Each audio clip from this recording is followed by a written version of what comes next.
चांगलं वाटलं मला. किती सुंदर साड्या घातल्यात तुम्ही माहितीये.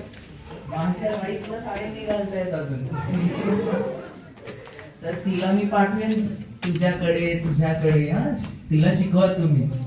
खूप खूप छान साडी घातली तुम्ही सगळ्यांनी.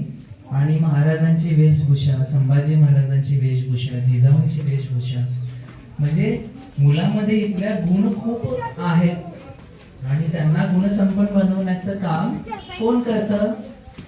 आपले गुरुवर्य म्हणजे आपले टीचर्स. तुम्हाला अजून खूप पुढे जायचं ना आयुष्यात.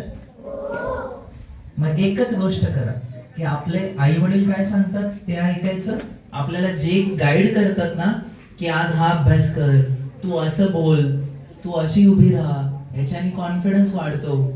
आता मी बघितलं बऱ्याच मुली लाजत होत्या, पण त्यांना माहिती आहे की ते बोलू शकतात, पण ते थोडस लाजत होत्या, मला कळतं. पण तुम्ही असंच प्रयत्न करा, खूप चांगला अभ्यास करा.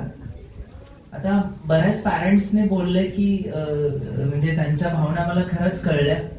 कारण आई वडिलांचं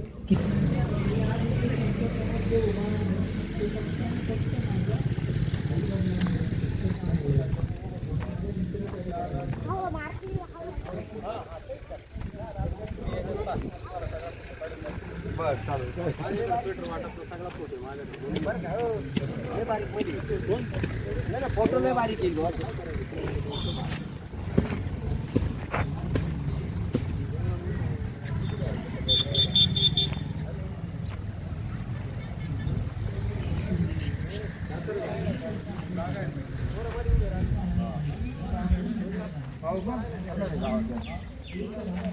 स्वराज्य